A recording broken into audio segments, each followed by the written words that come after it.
I think this academy split is going to go really well. I'm basically adopting the philosophy of our team, TSM. Our goal is to be number one. It's excellence. We're going to win all of our games. We're going to be number one. And we're getting better every day. I really don't care what team we're playing against. TSM, we're going to beat all of them. I'm really excited to just play. Show people that I'm a really good player. Really work on my leadership skills and learn a lot by playing under Jensen. I'm excited to just prove myself. They're hungry to learn, and that's what I'm most happy about. I'm really confident in my ability to be able to learn and improve.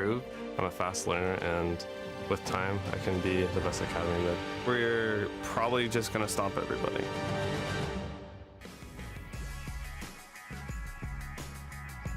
Hello, League fans, and welcome to the 2018 North American Academy League. I'm Rivington Bisson III, and joining me for tonight's premiere broadcast is Mark Zimmerman. Mark, this is basically your desk for the Academy League. Thanks for having me on. Yeah, I like how you're introducing me, but I'm going to be more of a mainstay. Absolutely. Play-by-plays will be switching out a little bit, but you'll see Mark quite a bit here on the Academy desk. And for those of you not already in the know, the NALCS has removed the promotion relegation system in favor of partnership with 10 permanent teams. As a result, we've retired the Challenger Series, and every LCS team now has a developmental roster in the Academy League. And this is something I'm very excited about because previously, Challenger had the focus of getting into the LCS as a team. This is much more focused on the individual and improving North American talent. There's a max of 3 veterans allowed on a team. There's only 1 import slot. Yep. So you have to really focus on, improving your local talent as opposed to just making the best team you can to try and get into LCS. And while being able to somewhat play against the upper LCS team, you are an Academy team too. You're also playing in that same format. Right, so it's going to basically be the exact same format that you have in the LCS. So if you ever do get subbed up, it's something you're very comfortable with, playing against 2 opponents a week, best of 1, those kinds of things. And Thursdays, as you may have known, some offline games, but Friday, today, as we get to these days, it's going to be live, and the pressure is going to be on for these players. Yeah, make sure you perform on Fridays, because Thursday games is going to have less viewership, but make sure you just step up Fridays. Absolutely. So we are going to get into a quick recap of those off-air games in just a moment, but what teams and players are you looking forward to here in the Academy League? Mark? One person I'm excited about is Palafox, just because he was someone who has been high-rated in Challenger, someone that hadn't really been on Academy teams or Challenger teams previously, goes to scouting grounds. People start noticing him. He was the last pick there in the draft for scouting grounds, and then people were impressed. Clutch Gaming drafts him for their own team, ends up now on Optic, I believe, and is just someone who no one would have given a chance to if they weren't in this new format. So he is basically the case study of how we want player development to start looking in the future. Absolutely. Caught a little bit of my eye as well with that Azir play, as we were talking about during the scouting grounds. I'm definitely looking at Lost. A super fun AD carry to watch. We saw him yesterday going really hard on the quadra kill as he went over the Baron pit with a flash by himself. So I think we might have some crazy stuff for this. And I think we're both on the same page with 100 Thieves being someone to watch. Right, absolutely. I mean, they have Levi signed, and this is another example of how you can use the Academy teams. Let him learn the North American culture a little bit more. Let him learn English better. Let him level up those level of things. So when he does play, hopefully in the LCS soon, he's better adapted, and that's very interesting. And even without him, he wasn't available for yesterday's games. They still smashed. So the rest of the 100 Thieves roster is nothing to turn away from. It is pretty crazy. Hopefully he can hold up to the hype once he does get back. So we did get our first look at some of the teams yesterday during the off-air games, and it had some interesting developments. In the first game of the day, Optic ended up having to sub in 2 LCS starters in Acadian elimination. The game started okay for Optic Academy, but ultimately TL pulled ahead for the win. Yeah, a lot of topside focus there. Aurelia and Tanar kind of got that one snowballing, but the rest of the map wasn't going in their favor. Elimination goes down, and you can imagine that they probably did not have too much practice with the rest of the Academy team, as they're going to be starting for the LCS as well. A rough day for Elimination. Got caught out, bounced around a lot. Tristana before, they're groggy. Yeah, lots of fights all over the map as we see these teams kind of develop and find their synergy. Later in the day, the Golden Guardians Academy squad took a surprisingly strong lead over C9 Academy, but the games went a little south after a few botched team fights. Absolutely, they're playing a little bit less of a scaling team. They have Callista trying to brute force these engages. You want to be able to pick off a lot of people, and while they did have a big lead, they couldn't actually effectively snowball it.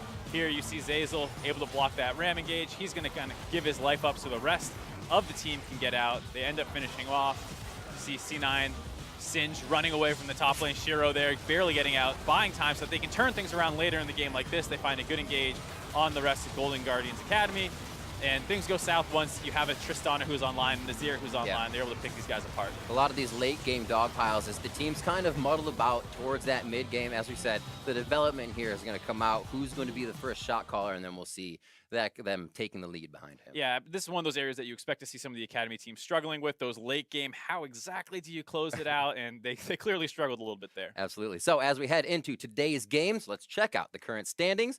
The academy teams of TL, FlyQuest, 100 Thieves, Cloud9, and Echo Fox all start day 2 with a win. Sounds pretty good, but everyone gets another chance to get on the board, so let's check out what's in store for today. We start with TLA taking on TSM Academy before 100 Thieves gets a shot at the LCS subs on Optic. Then Clutch Gaming and Golden Guardians Academy will face off ahead of Echo Fox and FlyQuest, and we'll close out the day with CLG Academy and Cloud9 Academy, respectively. Yeah, and there you can see it pretty much mirrors the schedule for tomorrow, so you get to see what the academy teams have in store, and maybe you can start basing some things off that will happen tomorrow. I can't wait. Make all your predictions. They're all going to be right this year, right? Yeah, they're all going to be based off what happens on Fridays. Just a little bit of each. I like that. I like that. You heard it here. So that brings us to our first matchup with Team Liquid Academy facing off against TSM Academy. And since you guys are probably a little unfamiliar with these teams, let's start by introducing the players. Starting on the blue side is Team Liquid Academy. That means starting in the top lane is going to be Viper, jungling hard. Mickey holding down the mid lane. At bot lane, it's Shoryu and support Joey. And over on the red side, playing for TSM Academy in the top lane, it's going to be Brandini. Pretty well-known figure for a lot of people. In the jungle, Grig as well. In the mid lane, Ablaze Olive. Bot lane, Mr. Rales, supported by Shady. Actually pretty cool to see Raleigh finally like in the mix. We'll always see him on stage after the TSM stuff, so we'll see what he can actually get his hands into this game. A few new professional players to League of Legends, but honestly a lot of familiar names on both teams that we're seeing here. Yeah, this is one of both these teams have a lot of players. On the side of Team Liquid Academy, you have Mickey and Hard coming in as people that you have seen in the LCS before. Mickey was known for joining Team Liquid last year. He got the start, tried to turn around that team that was struggling a lot, not quite able to do so, and he's really looking to rebuild his reputation here in North America, known in LCK as a little bit of an inconsistent player, and hopefully he's looking to smash this scene. Hard was formerly a jungler for Echo Fox, and he took a year off from professional play, obviously still played the game, but was not on any challenger How can you team. not? Yeah, how can you not play League? But he's still very much informed, so he's the jungler for Team Liquid Academy, and then you might recognize some of the other people if you follow LCS very closely. Joey was the emergency substitute last year when Aframu was forced over to play AD carry for the first time in forever. Joey stepped up.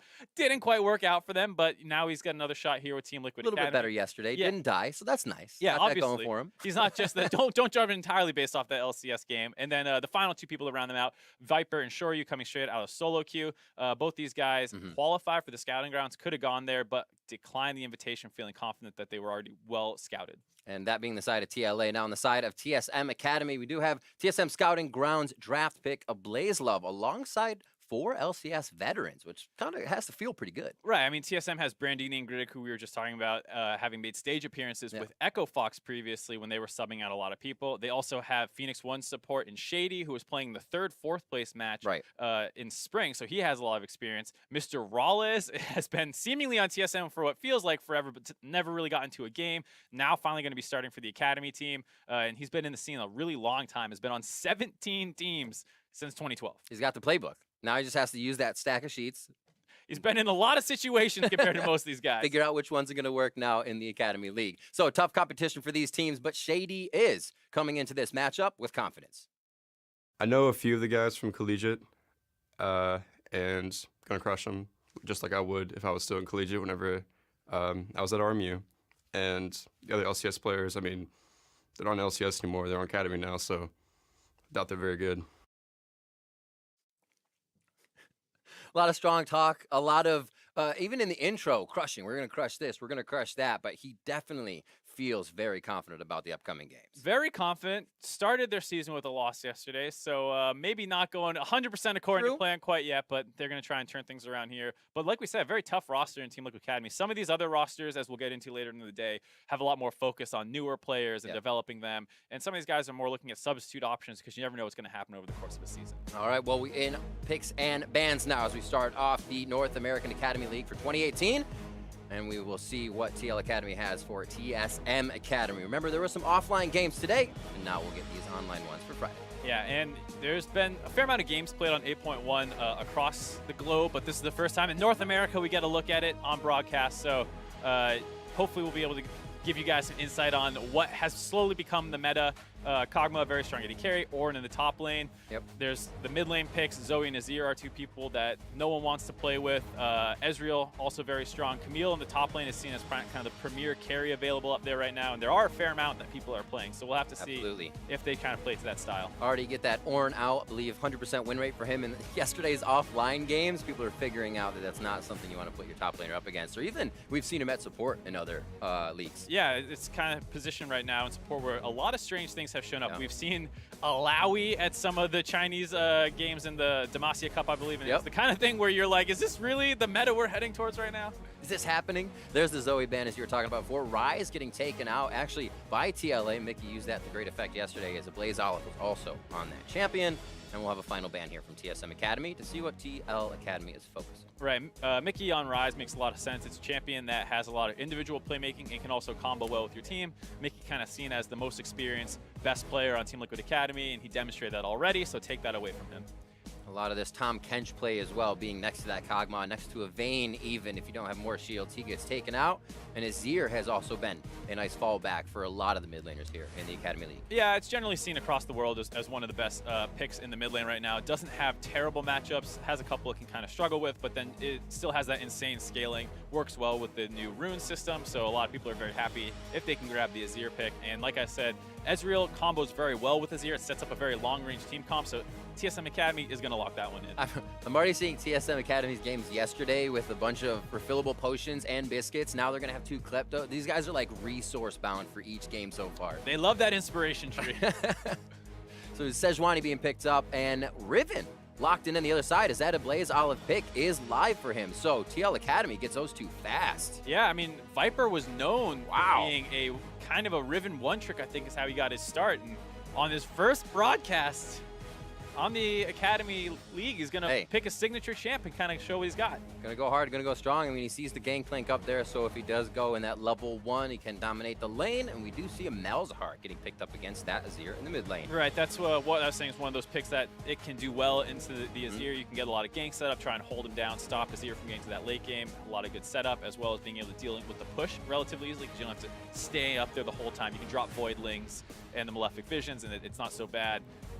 But the Riven versus GP is something I feel like we're going to talk a lot about over the course of this game. I was just going to ask you, do we already have a primary focus? Are we going to see hard up top with Viper more than not? Yeah, I mean, GP is a champion that's known to be especially susceptible to top lane ganks early on. He's looking to, like you said, take Kleptomancy, farm it out, generate a ton of gold, and become a beast in the late game. Be happy with that. Yeah, Riven's going to try and exploit that momentary weakness in the early game.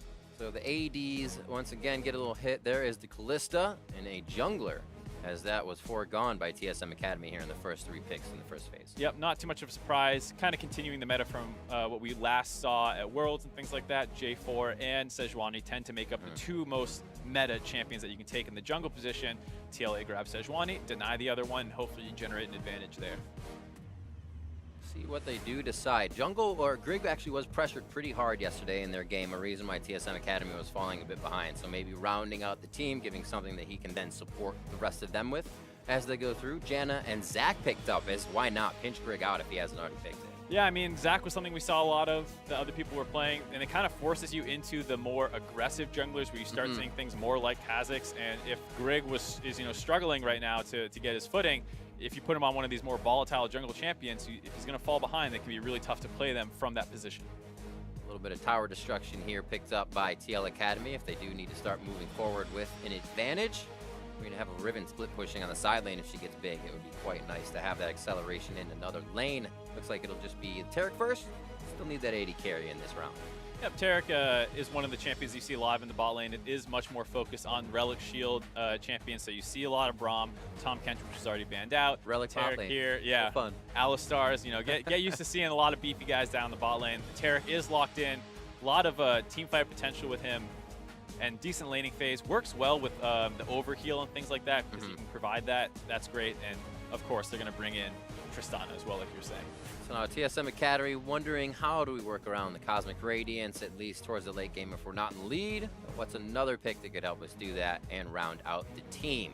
You said it's going to have to be aggressive once he's pushed this far back. The Kazakh's being covered now for Grig and locked in.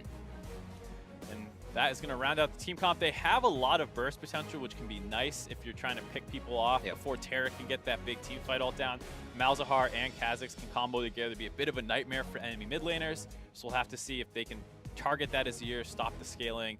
And of course, like we already said, Team Liquid Academy, you got a Riven in the top lane versus GP. There's going to be a little bit of focus up there. Does this also cause focus for Brandini and Grig? Is that something you go after to say, we won't let that Riven get too big? Or do you say, yeah, I'm Klepto, play it back, we'll make sure Mickey and other people don't get big? It's the kind of thing where you're fine down being 20 CS because come 30-minute team fights, a GP will outperform a Riven. Right. But at some point, Grig will probably have to make his way up there to stop those dives from coming in because they will come multiple times to the top lane. I'll give a bit of the hover factor towards the top side, but make sure the rest of the map feels good about their lanes. We're going to see what goes on here between TL Academy and TSM Academy.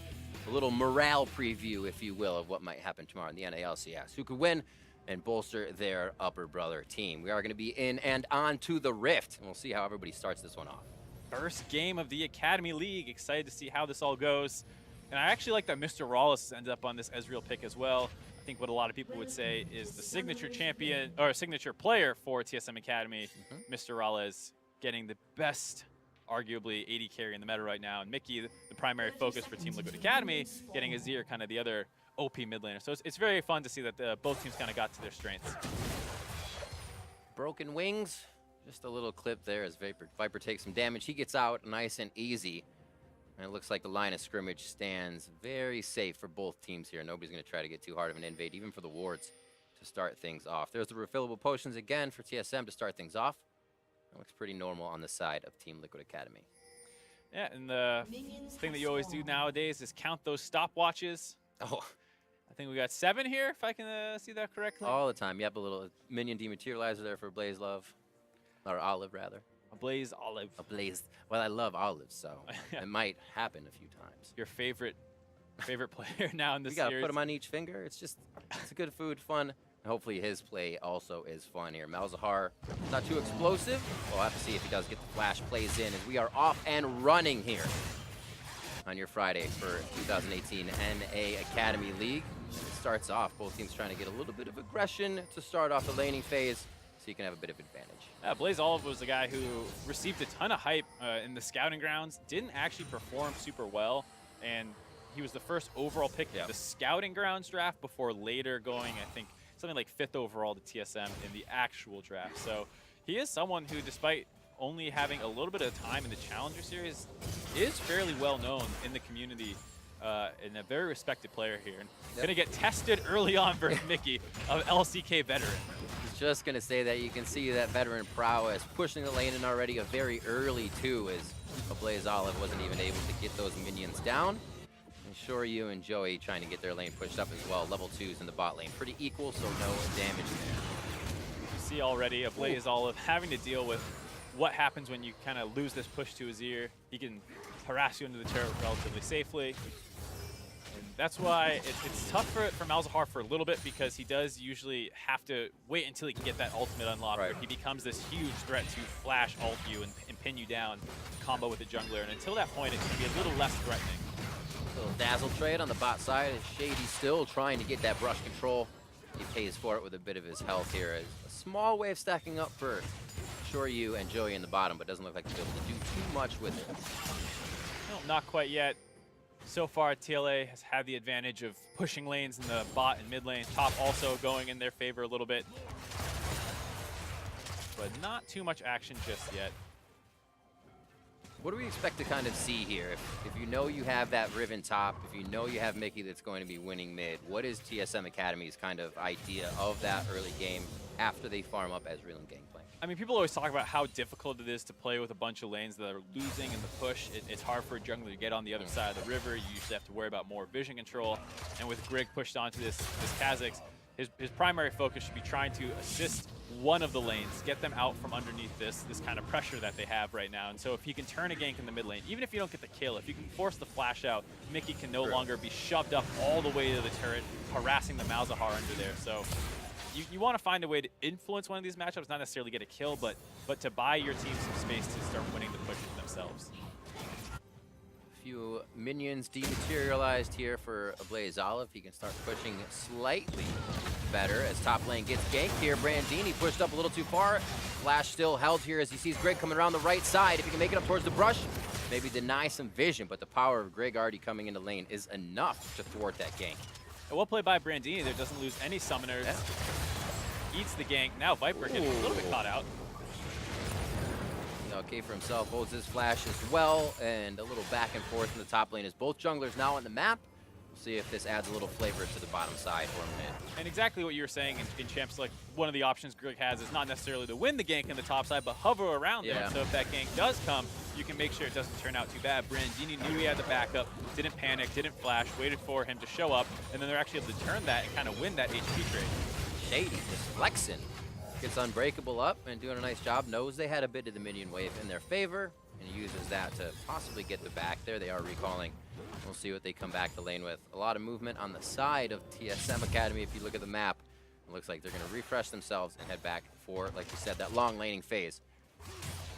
Mickey with a lot of roaming in their game yesterday, but without being on the rise, I think he's kind of just going to be happy pushing into Blaze Olive and keeping that lane to himself. Yeah, a little bit more selfish playstyle, so to speak, where he's going to be more focused on his own lane this time around. A lot harder for Azir to get involved. Ooh.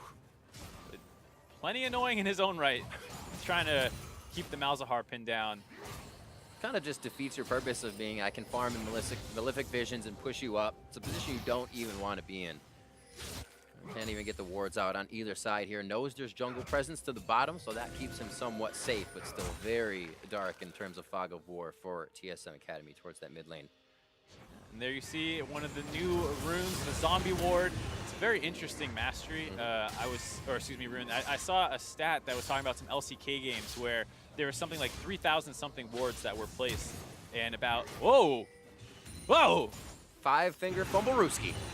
That's a weird one, because I don't even know why, like, your finger shouldn't even be down on that row, you know? Like, you shouldn't be on D or F at all. Not quite sure how you get that input.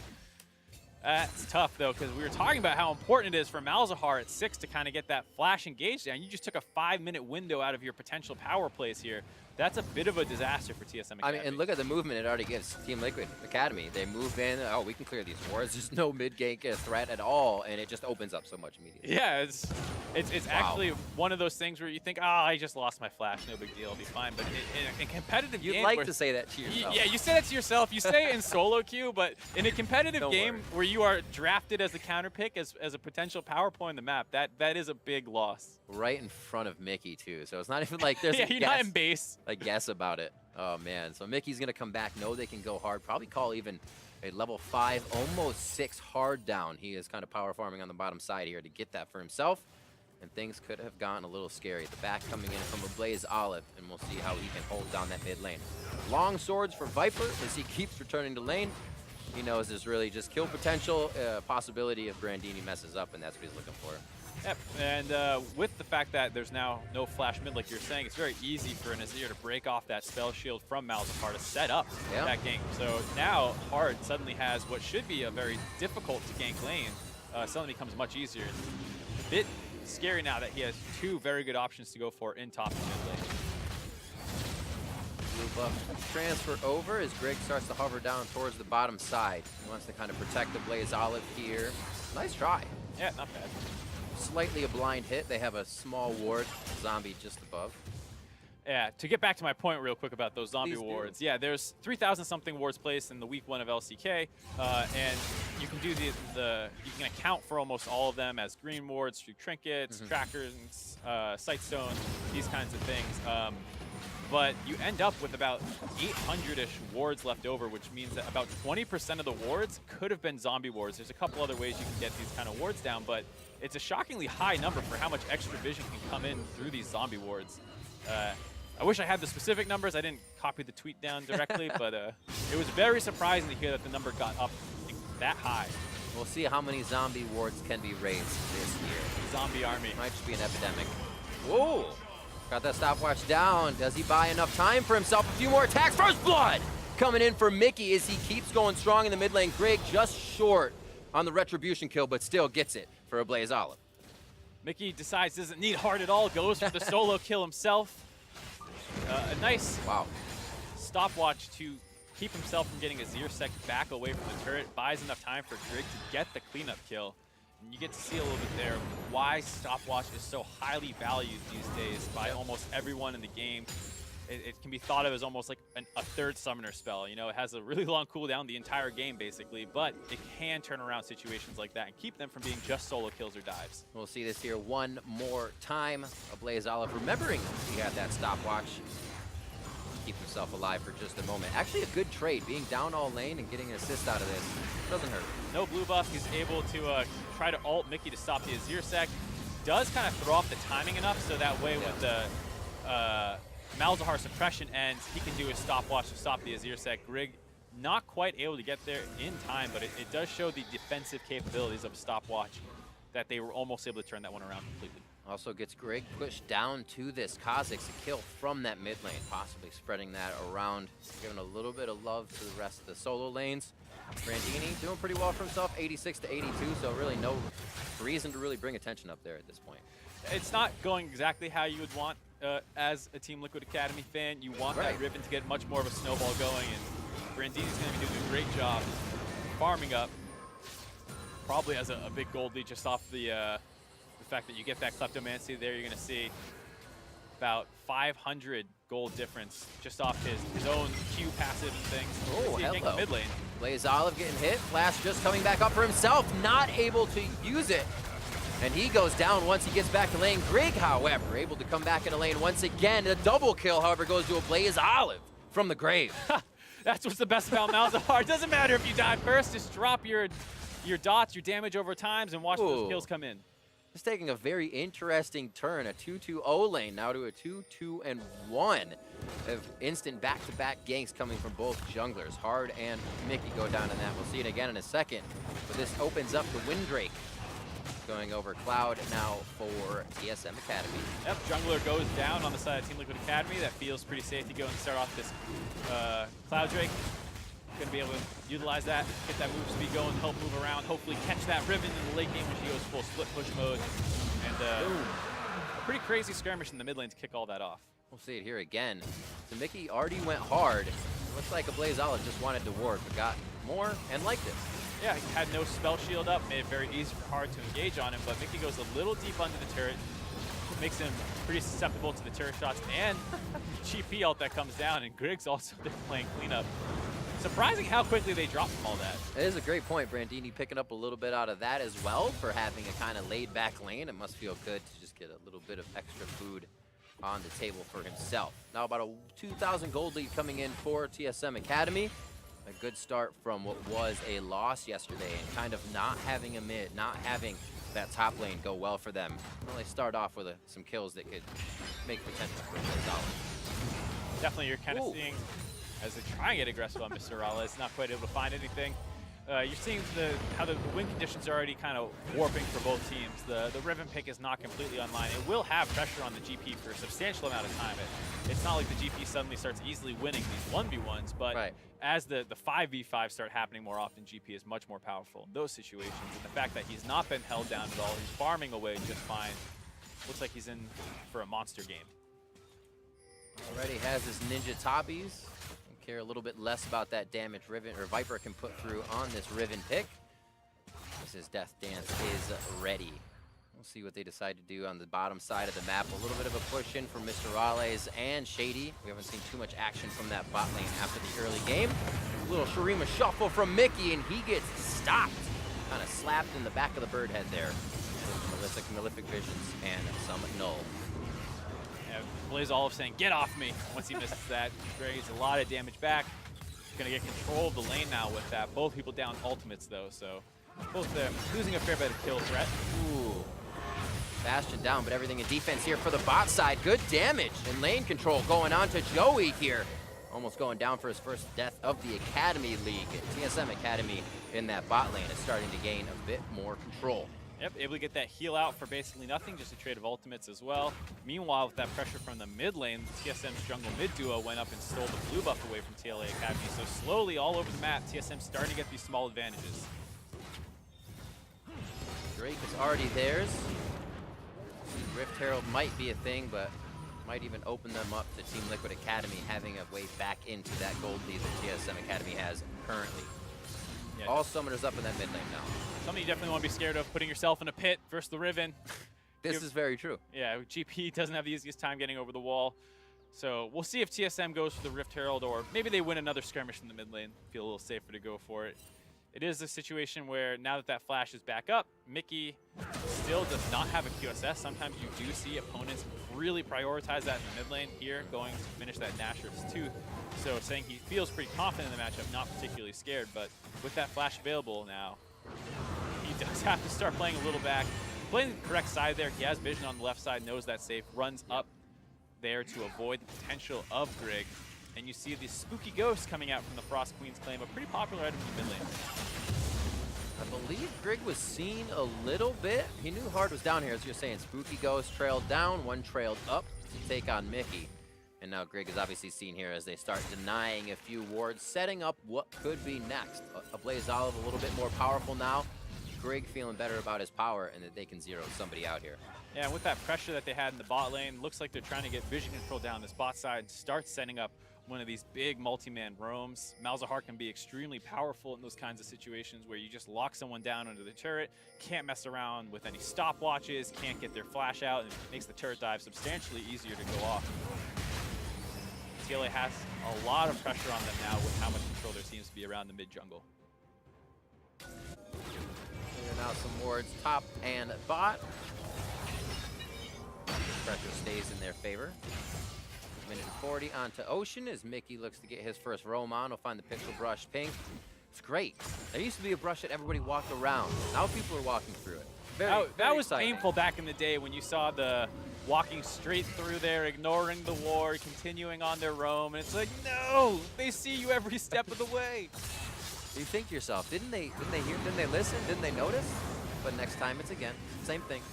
But it's turned, it has changed. We're in 2018, things are looking up. And it's become much easier now that pink wards are visible. Back in the day, those were invisible.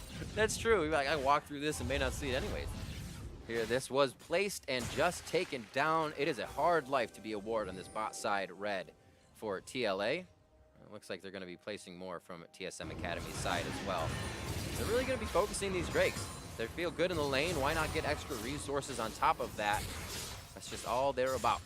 Is continuing to bolster what they can use in these fights. People always talk about how difficult the life of a minion is. You know, just kind of getting killed over and over. A ward's even worse. I mean, you don't even get a chance to fight back. Minions have that moment sometimes where they get that last hit. No such victory for wards. They like bleed too. Yeah. Some of the attack animations. Yep. Terrible. And then we see once again, Team Liquid Academy gets the vision back in that brush. A very, very I think we know what the next contentious fight brush will be over. Hey, they're going back to it. So wait, it's just 90 gold for Grig from that brush alone. He's getting the return on investment there for hunting down all the wards. And again, there it is. They actually have spent quite a bit of time here waiting to get this dragon, but it wasn't lost time. The lanes were being farmed. Nobody was losing anything. They're just kind of patiently playing the game out. Right, it wasn't like Team Liquid Academy was going for some opposite side map play. You know, Right. Hard wasn't up there punishing your GP while you're down here a minute early for the dragon. Both teams were fighting over the same objective. But do they punish now? 3v3 in the bot lane. Grig just on the backside of Hard. Cosmic Radiance goes down.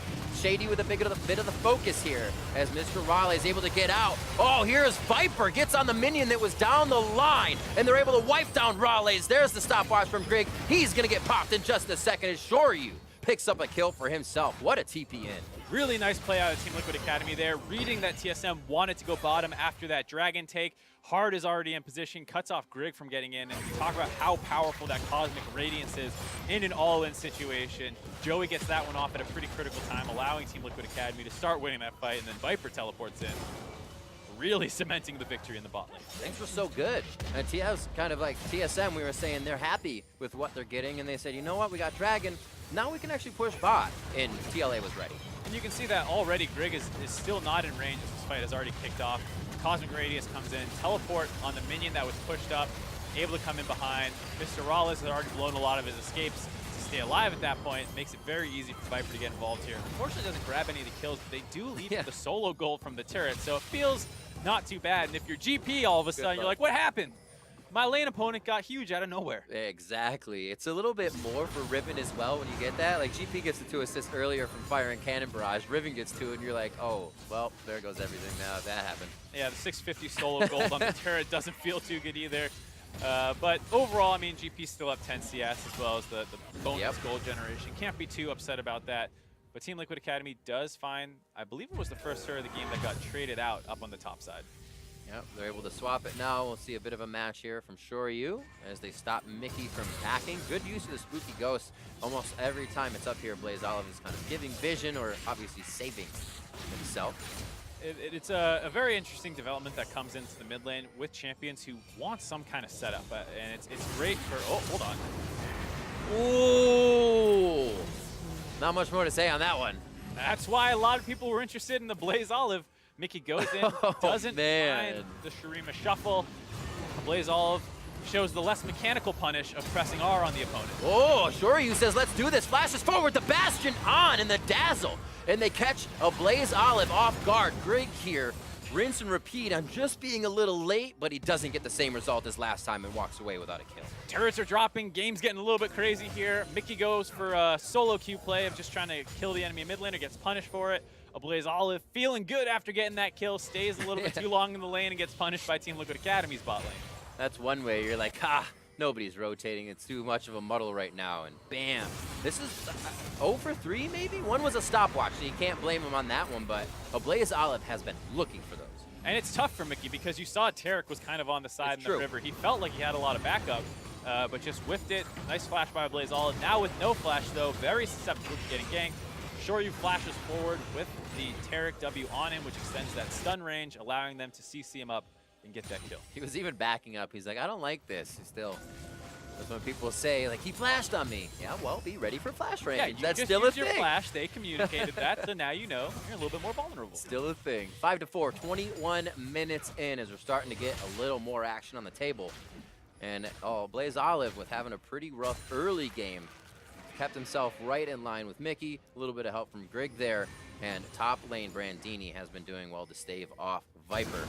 Just had a good teleport play. A Blaze Olive now getting a lot of that love, but three's a crowd now coming in for TSM Academy. The teleports will start as well as Brandini gets there. That's hard down. That's Mickey down as TSM Academy happily pick up 2 kills. Really well played there by TSM Academy, instantly reacting to the pressure that was coming in from TLA. They try to hop onto a Blaze Olive. He locks one down, GPL'd on top of all of them as well.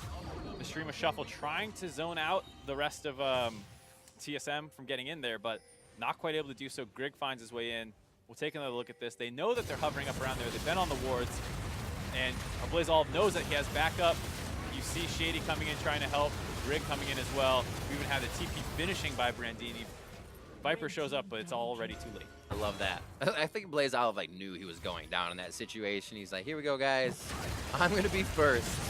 Hopefully the spell shield lasts. Now TSM Academy on Baron. 22 minutes in. It was pretty early. They don't quite have the damage to take it. TLA has collapsed. Slows down, or throws down the ultimate, I should say. Stopwatch as well. Great focus here to stop the Baron damage. Shoryu throws Grig out of the pit so he can't get back in right away. Glacial Prison misses. And it's not going to be good coming in from hard. He tries to get the kill as the double comes in on the bot side near Baron. Everybody's just tanking the damage right now. And it looks like they will finally lose hard. What a spread out fight, but beautiful job by TSM Academy to say, stop Baron, let's focus members. Another 4 for 1, I believe, here for Team Liquid Academy. A very, very scary force by TSM there because Grig got super low. Yeah. Hard was chasing him down. Could have potentially finished him off, and the Baron was sitting at around 1,500. Luckily, Grig stays alive. The rest of TSM pulls off the Baron, doesn't actually finish it, and they focus down the enemy jungler. And a bit of a misplay here by Viper. He's actually going to get the Taric ultimate, I think, at the exact same time he presses his stopwatch, so he is invulnerable while he's invulnerable. Unable to actually input any commands there. Might have gone down. It was very close timing. And as a result, he just pops as soon as that Taric ultimate wears off. Here's Grig, barely getting the jump away from Hard's last hit. Baron starts regenning, causes a reset of the situation, but a lot more kills to go in TSM's favor. Ooh. Last night in the offline game, definitely a lot of kind of Baron turns that we saw from teams, and looks like TSM's able to push TLA into a situation they weren't very comfortable with. 10-7 now, pushing their lead a little bit more. It was about a 2K lead. They've stretched it to 5,000. And I gotta feel bad for Blaze Olive here. You look at his scoreline, 3-5 and 6. You think this kid's probably feeding his brains out, but he's just been the complete focus of Team Liquid Academy's game plan. And for the most part, he's trading back 1-for-1. So, you know, despite what the scoreline might indicate, I think Blaze Olive has had a pretty good game here. Definitely an impact player, despite what that is showing. 1,000 gold to spend for her as well. Mr. Raleigh. They don't get into a next fight here. They could have a bit more power if they do go and back. Viper throws down the wind slash. That will make Brandini back as they go and keep themselves safe on the rest, or the other side of the map, I should say. Mickey just making sure they have that vision up towards Baron, but it is a dangerous spot right now for Team Liquid Academy. TSM has mostly grab control. Hard right over the wall. They're going to be taking down Grig immediately. What a snap judgment play coming from Team Liquid Academy to throw TSM off their feet. And I was just about to say how TSM was grabbing control of this game now, starting to get vision control on the top side of the map, but if you're not careful at any moment, the enemy team pulls the trigger just because you're a slight half step out of sync with the rest of your team. There's no 50-50 now. It's just going to be a bit of damage. The long fight kind of plays out now in favor of TLA. You have soldiers all around trying to do damage. Focus is bad for Shoryu. He goes to the back of the pit. It's going to be a few going down as they lose Joey immediately. Raleigh's falls. It's now 1-for-1 on both sides. That's going to be smited down by Hard. And TLA come up with the Baron, but who can make it out? It looks like it's going to be TSM Academy going down as TLA comes up big. Welcome to Academy League, everybody. There you see the craziness that can happen. TLA is tunneled on the Baron. Yes, they have a 4v5, and the smite is not available for TSM, but you still have to be worried about everything else. Shoryu gets chunked out super hard there, has to tunnel on finishing the Baron. Hard has to run out of the Baron pit and take the blast cone back in to get the smite because he was also dropping it very low. Does finish off the smite. Not the worst. They get the Baron. Let's do it get a again. couple kills. Yeah, taking a look at this one. You see they start getting chunked out. Nice Ezreal ult. They get everyone very low. Vipers has to turn off. Mickey's out of the pit. No damage on there. Shoryu's super low. How? Jump to the backside. They suppress the jungler there. You see Hard has to run away to not die, and then blast cone back in to get the smite. Otherwise, he would have died. Very heads-up play there by Hard. And now Mickey, who had not been in the pit the entire time, just hacking away at everyone with the Sand Soldiers, finally is able to punish everyone who had tunneled on the Baron. Ooh.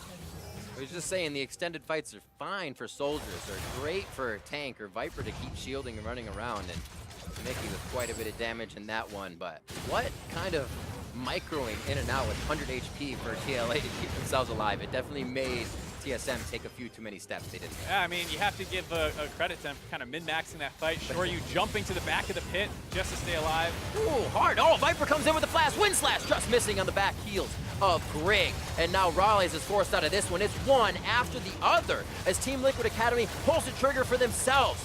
TSM just came up with a pretty big play. But now it's TLA coming up after that Baron and now some more. Yep, gonna find the pick off onto a Blaze Olive who was wrapping around the side there. Good pick off by Mickey, and now that's 3 dead. Baron buff on, pushing up the mid lane here, 27.5 minutes into the game. Where did that 5,000 gold lead go for TSM Academy? Yeah, it suddenly becomes Swept under the rug. Hey, well, you give up, you know, 10, 15 kills, you lose a Baron, you lose some turrets, those tend to evaporate. Very true, but this is the team that Team Liquid Academy has as well. They can either fight or they can kind of have Viper push these waves that Brandini would be able to push, and they're saying, let's pull the trigger. Exactly, and Mickey has been fantastic despite what I would say is potentially some over-aggression in the early game. Continues to be aggressive. They find these pickoffs in the jungle. TSM getting flanked here by Viper, finds a great angle, keeps people locked up while also dropping a ton of damage. Leads to the first kill there onto the support and Shady. Brandini's looking to trade some damage back. He gets isolated on the top side. They think that they have Viper caught out here as a Blaze joins in, but Mickey was with them the whole time. Jump onto a Blaze, jump onto Brandini, grab those 2 next kills. Ooh. Go back to mid lane, take that inhib.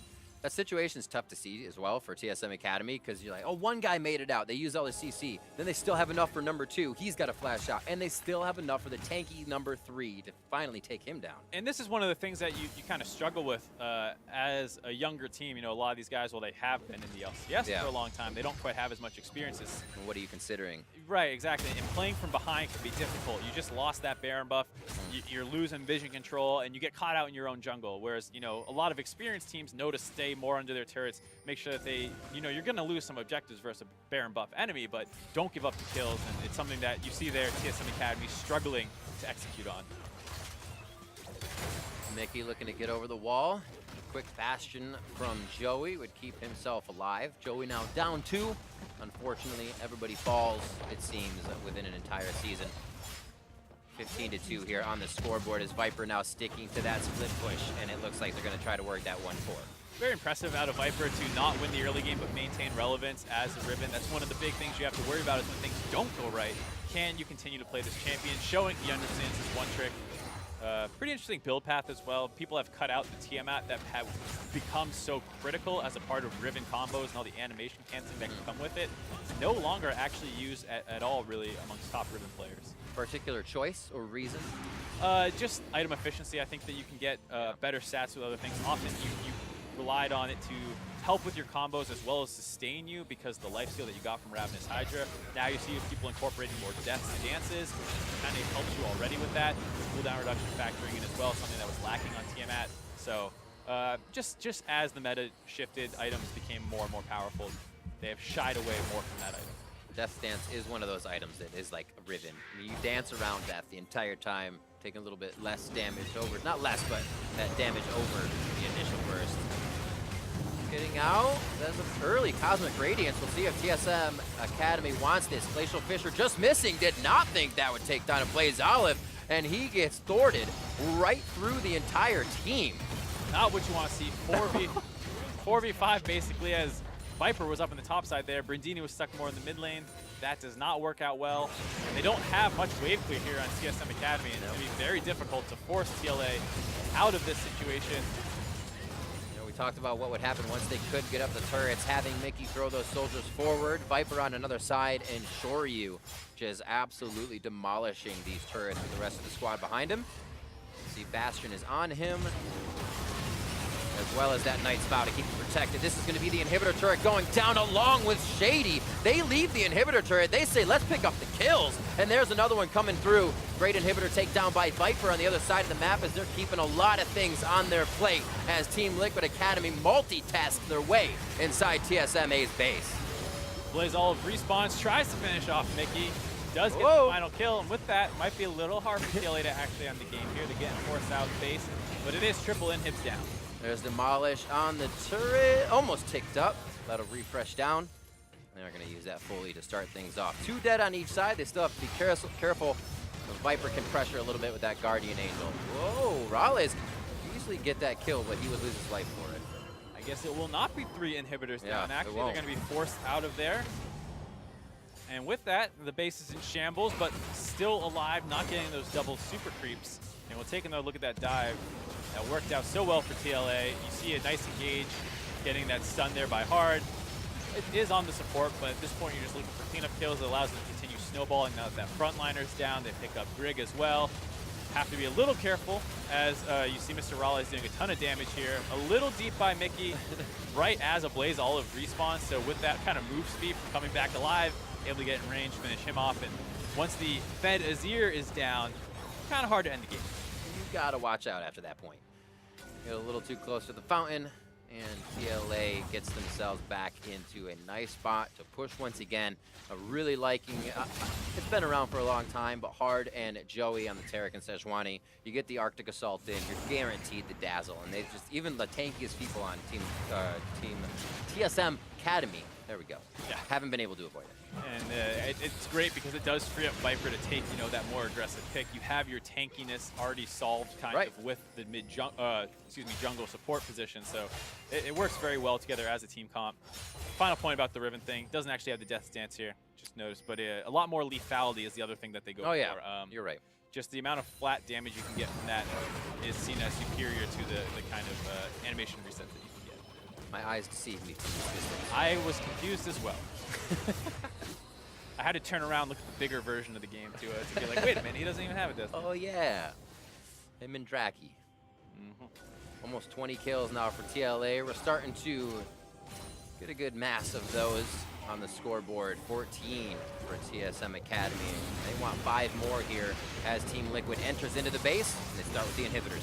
Very hard to defend for TSM Academy. No turrets, no inhibitor turrets left alive at least, so nothing to really stop these guys from running into your base and taking these down. So difficult to come back from this position here.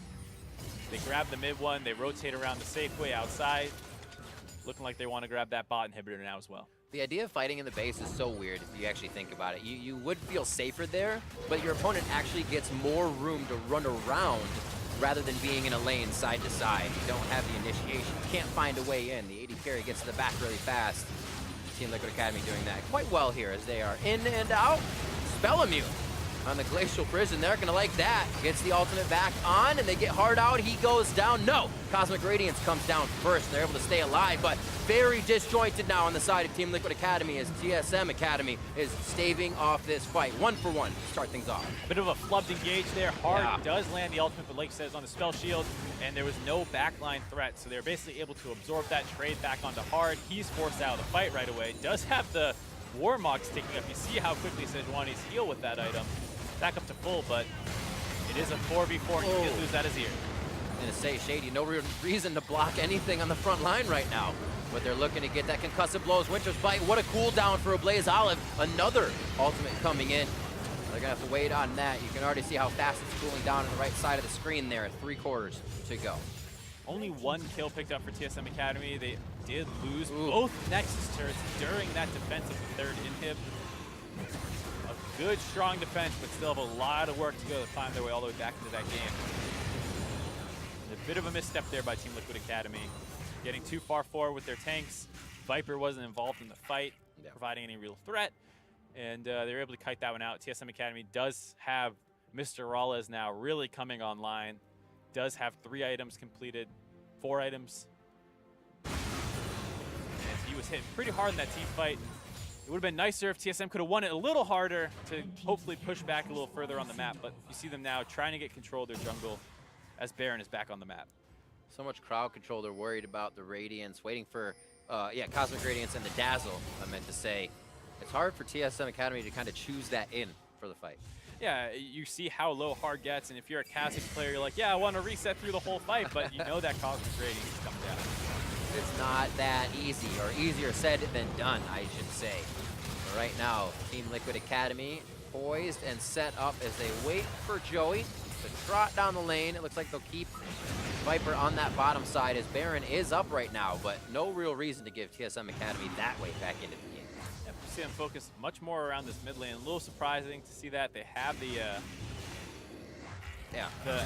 inhibitor's down. Yeah, inhibitor's down, so I don't know if they're trying to push this all the way into the Nexus to try and end the game, just sieging the Nexus. They do have the turret of Azir set up behind them, conquering that area of the map, but I think they're going to try and rotate down to Viper here, just pushing that wave in. Get the bot. Yeah.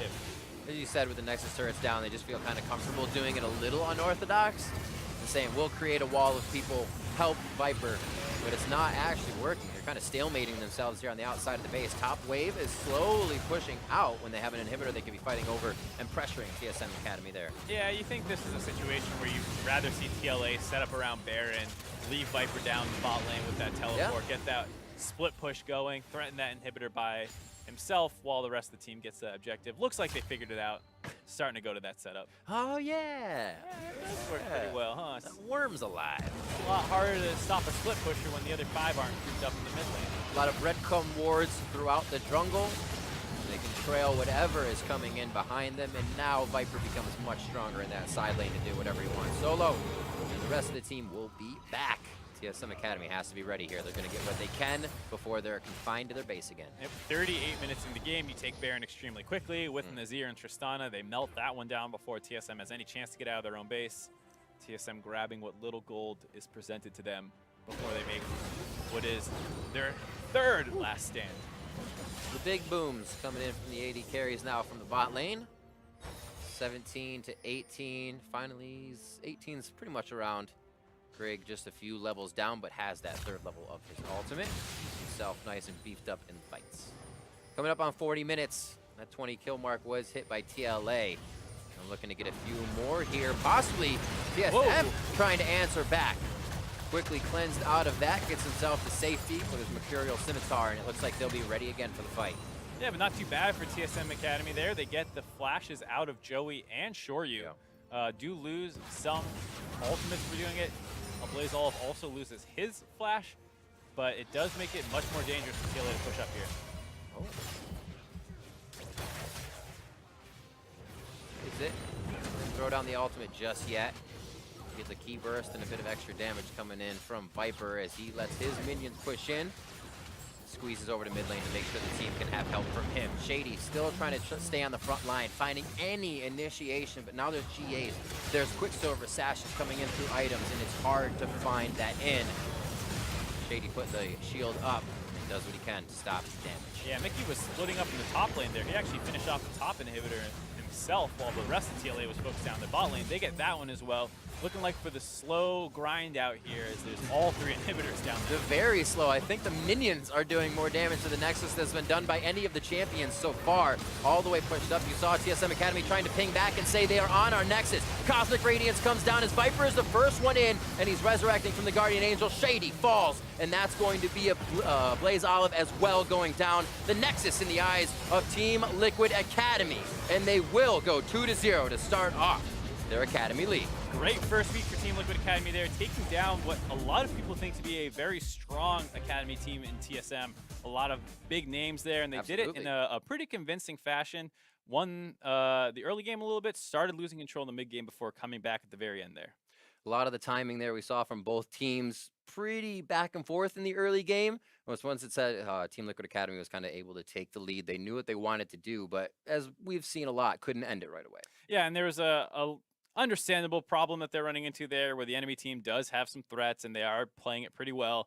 And that's kind of what you expect to see in the Academy team. Struggles closing out the game in the final portions where it takes a lot of synergy. That's kind of what destroyed TSM there in the end, was that they were unable to properly control vision around the Baron buff. And seeing Baron be that kind of objective that was the impact thing for TSM, what do you kind of see as the option they could have done? Where could they have gone with how that gold mounting on the GP, the Ezreal, and then pushing fights was hard against the Azir controlling everything? Yeah, I mean, you kind of have to look to that like one mistake where Greg got caught out, and it feels bad to pin a whole loss on a single mistake, but that was kind of what was the catalyst for that long series of plays around Baron that really turned them around that game from what you said, 5K gold lead to 3K gold lead in Team Liquid's favor. Right, and let's actually see how they got their gold lead on the side of TSM Academy, taking lead off a 4-for-1 Baron. This was 22.5 in. So this is when we said, oh, action's hitting the board, who's going to get it?